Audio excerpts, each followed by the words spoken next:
नमस्कार, मी ॲडव्होकेट आकाश भोईनवाड. आज आपण ह्या व्हिडिओमध्ये समजून घेणार आहोत, तुमच्या जमिनीच्या सातबाऱ्या उतार्यावर जर इतर व्यक्तीचं बेकायदेशीररित्या नाव आलं असेल आणि तुमचं नाव बेकायदेशीररित्या कमी करण्यात आलं असेल, तर अशा परिस्थितीमध्ये तुमच्याजवळ कायदेशीर पर्याय काय? तुमच्या जमिनीच्या सातबाऱ्या उतार्यावर तुमचं नाव पूर्ववत करण्यासाठी. तर ह्याच गोष्टींबद्दल आज आपण ह्या व्हिडिओमध्ये कायदेशीर समजून घेणार आहोत. तुम्हाला माहिती आहे, जमीन तुमच्या ताब्यामध्ये आहे, सातबारा तुमच्या नावाने आहे, सातबारा उतार्यावर तुमचं नाव आहे. पण काही वेळेकाळानंतर तुम्ही तुमच्या जमिनीचा सातबारा उतारा काढतात. काही कामानिमित्ताने तुम्हाला लागत असेल तुमच्या जमिनीचा सातबारा उतारा. जेव्हा तुम्ही तुमच्या जमिनीचा सातबारा उतारा काढला, तर तेव्हा तुम्हाला कळालं, की तुमच्या जमिनीच्या सातबारा उतार्यावरून तुमचं नाव बेकायदेशीररित्या कमी करण्यात आलंय आणि इतर व्यक्तीचं नाव फेरफारद्वारे तुमच्या जमिनीच्या सातबाऱ्या उतार्यावर आलेलं आहे. ह्या गोष्टी तुम्हाला नंतर कळाल्या, जेव्हा तुम्ही तुमच्या जमिनीचा सातबारा उतारा काढला तेव्हा. तर आता आपण समजून घेऊया अगोदर, जमिनीच्या सातबाऱ्या उतार्यावर एखाद्या व्यक्तीचं नाव कसं येतं. तर एकतर खरेदी खताद्वारे इतर व्यक्तीचं नाव जमिनीच्या सातबारा उतार्यावर येईल. जर तुम्ही बक्षीसपत्राद्वारे ती जमीन इतर कोणत्या व्यक्तीला दिलेली असेल तेव्हा येईल, किंवा वारस हक्काद्वारे येऊ शकतं, किंवा जमिनीची वाटणी झालेली असेल तेव्हा येऊ शकतं, किंवा इतर कोणतं अजून कागदपत्र असेल. ह्या कागदपत्रांच्या आधारावर इतर व्यक्तींची नावे त्या जमिनीच्या सातबाऱ्यावर येऊ शकतात. पण तुम्ही तुमची जमीन कोणाला विकली नाही, बक्षीसपत्राने दिली नाही, जमिनीची वाटणी झाली नाही, तुम्ही काही व्यवहारच नाही केला तुमच्या जमिनीच्या संदर्भामध्ये, तरी देखील तुमचं नाव बेकायदेशीररित्या कमी करून इतर व्यक्तीचं नाव तुमच्या जमिनीच्या सातबाऱ्या उतार्यावर लावण्यात आलं असेल, तर आता तुम्हाला करावं काय लागेल. तर बघा, सगळ्यात अगोदर महत्वाचं, ज्या फेरफार क्रमांकाद्वारे इतर व्यक्तीचं नाव तुमच्या जमिनीच्या सातबारा उतार्यावर आलेलं आहे, तो फेरफार उतारा काढायचा आणि कोणत्या कागदपत्रांच्या आधारावर त्या इतर व्यक्तीचं नाव तुमच्या जमिनीच्या सातबारा उतार्यावर आले आहे, ते कागदपत्र तपासायचे. मग खरेदी खताद्वारे त्या इतर व्यक्तीचं नाव तुमच्या जमिनीच्या सातबारा उतार्यावर आलंय, किंवा बक्षीसपत्राद्वारे आलंय, किंवा इतर कोणत्या कागदपत्राद्वारे आलंय त्या इतर व्यक्तीचं नाव तुमच्या जमिनीच्या सातबारा उतार्यावर, आणि तुम्ही हे कागदपत्र त्याच्यासोबत बनवलेच नाही, म्हणजे तुम्ही तुमची जमीन कोणाला विकली नाही, बक्षीस दिली नाही, किंवा इतर काही व्यवहारच केला नाही, पण बेकायदेशीररित्या जे काही कागदपत्राद्वारे त्या इतर व्यक्तीचं नाव तुमच्या जमिनीच्या सातबारा उतार्यावर आलं असेल, ते कागदपत्र तुम्हाला अगोदर काढावे लागतात. तो सातबारा, फेरफार उतारा, हे सगळे कागदपत्र तुम्ही काढल्याच्या नंतर तुम्हाला प्रांत कार्यालयामध्ये अपील दाखल करावी लागते. ओके, तुम्ही प्रांत कार्यालयामध्ये अपील दाखल करावी लागते. त्या अपीलमध्ये तुम्हाला सगळ्या गोष्टी लिहाव्या लागतात, की तुमचं नाव कसं काय तुमच्या जमिनीच्या सातबाऱ्या उतार्यावरून कमी करण्यात आलं, तुम्हाला हे कधी कळालं तुमचं नाव तुमच्या जमिनीच्या सातबाऱ्या उतार्यावरून कमी करण्यात आलं, कोणत्या कागदपत्रांद्वारे तुमचं नाव तुमच्या जमिनीच्या सातबाऱ्या उतार्यावरून कमी करण्यात आलं, आणि कोणत्या व्यक्तींनी बेकायदेशीर व्यवहार केलेला आहे तुमच्या जमिनीच्या जमिनी संदर्भामध्ये. या सगळ्या गोष्टी तुम्हाला त्या अपीलमध्ये लिहाव्या लागतात आणि अपील तुम्हाला प्रांत कार्यालयामध्ये दाखल करावी लागते. त्या अपील सोबत तुम्हाला जमिनीचा सातबारा उतारा, फेरफार उतारा, किंवा जे कोणते बोगस डॉक्युमेंट वगैरे इतर व्यक्तींनी बनवले असतील, ज्या व्यक्तींचं नाव जमिनीच्या सातबारा उतार्यावर आलं आहे, त्या व्यक्तींनी जे काही बोगस कागदपत्र बनवून तुमचं नाव कमी केलं बेकायदेशीररित्या आणि त्यांचं नाव जमिनीच्या सातबारा उतार्यावर चढवलं, तर ते कागदपत्र देखील तुम्हाला त्या अपील सोबत लावावे लागतील, आणि ती अपील तुम्हाला या सगळे कागदपत्र असे एकत्र करून अपील तुम्हाला प्रांत कार्यालयामध्ये दाखल करावी लागते.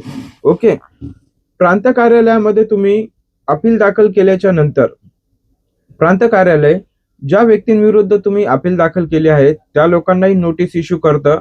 त्या लोकांना त्या अपीलची नोटीस गेल्याच्या नंतर त्यांना देखील त्यांची बाजू मांडण्याचा एक मोका दिला जातो, म्हणजे संधी त्यांनाही दिली जाते, की बाबा तुमच्या विरुद्ध अशी अशी अपील दाखल झालेली आहे, तुमचं जे काही म्हणणं आहे तुम्ही मांडा, म्हणून त्यांच्याजवळ जे काही कागदपत्र वगैरे असतील ते कागदपत्र प्रांत कार्यालयामध्ये, प्रांत कोर्टामध्ये दाखल करू शकतात.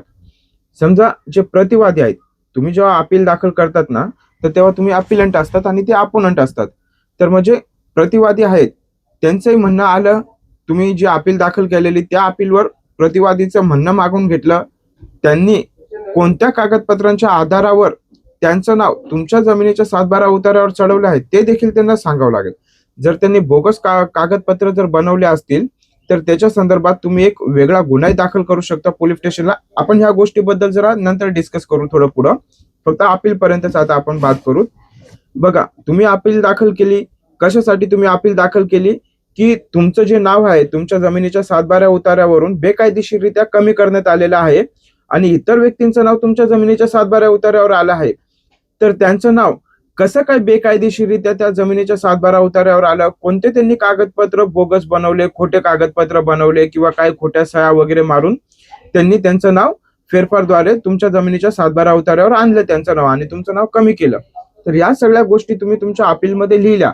तर तसंच प्रतिवादीही त्याचं जे काही म्हणणं असेल तो देखील त्याचं म्हणणं लेखी स्वरूपामध्ये दाखल करेल आणि त्याच्याजवळ काही कागदपत्र असतील तर तोही त्या तिथं अपीलमध्ये प्रांत कार्यालयामध्ये दाखल करेल, प्रांत कोर्टामध्ये. तर असं तुमच्या दोघांचं म्हणणं ऐकून घेतल्याच्या नंतर आणि जे काही तुमच्या दोघांजवळ कागदपत्र आहेत या सगळ्या कागदपत्रांचं अवलोकन केल्याच्या नंतर प्रांत अधिकारी जे असतात ते निर्णय घेतील. जर प्रांत कार्यालयाला असं वाटलं प्रांत अधिकाऱ्यांना की ज्या व्यक्तींचं नाव तुमच्या जमिनीच्या 7/12 उतार्यावर आलेलं आहे त्यांनी ते कागदपत्र खोटे बनवलेले आहेत, बोगस कागदपत्र आहे, खोटे सही शिक्क्या वगैरे आहेत, तुमच्यासोबत त्या व्यक्तींनी कुठल्याही प्रकारचा व्यवहार केला नाहीये किंवा तुम्ही त्या व्यक्तींसोबत कुठल्याही प्रकारचा व्यवहार केला नाही किंवा तुम्ही तुमच्या जमिनी संदर्भामध्ये इतर कोणासोबतही कुठल्याच प्रकारचा व्यवहार केला नाही, तरी त्या लोकांची नावं तुमच्या जमिनीच्या 7/12 उतार्यावर आलं. जर तुम्ही हे सिद्ध केलं की तुम्ही कोणताच व्यवहार केलेला नाहीये, ती जमीन कोणालाच विकली नाही, बक्षीस केली नाही किंवा इतर काही कागदपत्रच केलं नाही आणि जे प्रतिवादी आहेत त्यांनी बोगस खोटे कागदपत्र बनवले, खोटे सह्या शिक्क्या वगैरे मारले आणि तुमची जमीन बोगस कागदपत्रांद्वारे त्यांच्या नावे करून घेतली आणि फेरफारही त्यांच्या नावे पाडून घेतला आणि त्यांचं नाव ते जमिनीच्या 7/12 उतार्यावर आलं आहे. या जर गोष्टी तुम्ही कायदेशीररित्या कोर्टामध्ये प्रांत कार्यालय कोर्ट असते ते तिथे जर तुम्ही सिद्ध केल्या तर प्रांत कार्यालय त्यांची नावं म्हणजे जे प्रतिवादी आहे त्यांच्या नावाने जो फेरफार झालेला आहे तो फेरफार रद्द करू शकतं आणि तुमचं नाव जसं पूर्वरत तुमच्या जमिनीच्या 7/12 उतार्यावर होतं तसं करण्याचे आदेश देऊ शकतं. ओके, तर अशा प्रकारे तुम्ही तुमचं जे नाव तुमच्या जमिनीच्या 7/12 उतार्यावरून कमी करण्यात आलं होतं तर असं तुमचं नाव तुम्ही ह्या कायदेशीर पद्धतीने तुमचं नाव तुमच्या जमिनीच्या 7/12 पूर्वरत करू शकतात. ओके, आता हे झालं मी अपील संदर्भात सांगितलं. तुमच्या जमिनीच्या 7/12 उतार्यावरून तुमचं नाव कमी करण्यात आलेलं तर ते तुमचं नाव तुम्ही तुमच्या जमिनीच्या 7/12 उतार्यावर पूर्वरत कसं करू शकता. प्रांत कार्यालयामध्ये अपील दाखल करून तिथं सिद्ध करायचं की तुमच्या जमिनीच्या 7/12 उतार्यावर प्रतिवादींनी बोगस कागदपत्र वगैरे बनवून जे काय असेल ते ह्या गोष्टी तुम्ही सिद्ध केल्या की समोरच्या व्यक्तीने बोगस कागदपत्र बनवले आणि बेकायदेशीर व्यवहार केला तुमच्या जमिनीच्या संदर्भामध्ये, खोट्या कागदपत्राच्या आधारावर तुमच्या जमिनीवर त्या इतर व्यक्तींची म्हणजे प्रतिवादींची नावं आलेली आहेत. ह्या गोष्टी जर तुम्ही कोर्टामध्ये सिद्ध केल्या प्रांत कार्यालयाच्या, मी ते प्रांत कार्यालय बोलतो ना तर ते प्रांत अधिकाऱ्यांचं कोर्टच असतं, म्हणजे कधीच जर कार्यालय बोललं तर ते कोर्ट समजा. ओके, तुम्ही ह्या सगळ्या गोष्टी जर सिद्ध केल्या ना प्रांत कोर्टामध्ये तर प्रांत अधिकारी काय करू शकतो, ज्या फेरफारद्वारे त्या इतर व्यक्तींचं नाव तुमच्या जमिनीच्या 7/12 आलं आहे तो फेरफार रद्द करू शकतो आणि तुमचं नाव पूर्वरत जसं त्या जमिनीच्या 7/12 होतं तसं तुमचं नाव पूर्वरत त्या तुमच्या जमिनीच्या 7/12 करण्याचे आदेश देऊ शकतं. ओके, आता हे झालं अपीलच्या संदर्भामध्ये तुमचं नाव तुमच्या जमिनीच्या 7/12 उतार्यावर कशा प्रकारे तुम्ही आणू शकता.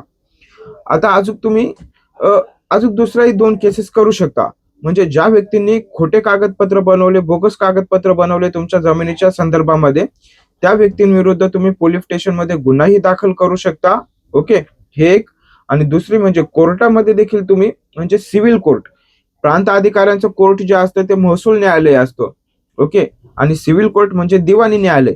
ज्या कागदपत्रांद्वारे त्या व्यक्तींनी तुमच्या जमिनीच्या संदर्भात व्यवहार केलेला आहे आणि त्या व्यवहाराला तुम्ही पक्षकार नाही आहात तर ज्या कागदपत्रांद्वारे त्यांनी तुमच्या जमिनीच्या संदर्भात व्यवहार केलेला ना ते कागदपत्र बेकायदेशीर आहेत असं जाहीर करण्यासाठी तुम्ही दिवाणी न्यायालयामध्ये दावा देखील दाखल करू शकता. ओके, म्हणजे 3 केसेस तुम्ही दाखल करू शकता. एक प्रांत कार्यालयामध्ये अपील, तुमचं नाव तुमच्या जमिनीच्या 7/12 पूर्वरत करण्यात यावं म्हणून. दुसरी केस म्हणजे त्या व्यक्तींनी जे खोटे कागदपत्र बनवले आहे, बोगस कागदपत्र बनवले आहे त्यांच्या विरुद्ध गुन्हा दाखल करायला पोलीस स्टेशनमध्ये तक्रार दाखल करू शकता, FIR दाखल करू शकता. आणि तिसरं म्हणजे ज्या कागदपत्रांद्वारे तुमच्या जमिनी संदर्भामध्ये व्यवहार झालेला आहे आणि तुम्ही त्या कागदपत्रांना पक्षकार नाहीये, तर ते कागदपत्र बेकायदेशीर आहेत असं घोषित करण्यासाठी न्यायालयामध्ये दावा देखील दाखल करू शकता. ओके. आता ह्या ज्या मी तुम्हाला केसेस सांगितल्या ह्याच्यामध्ये अजून काही मायनर छोट्या छोट्या प्रोसेस आहेत, पण मी प्रयत्न केलेला आहे की तुम्हाला सोप्या भाषेमध्ये समजवण्याचा. ओके. व्हिडिओला लाईक करा आणि माझ्या चॅनलला सबस्क्राईब करा अशाच कायदेशीर माहितीसाठी. धन्यवाद.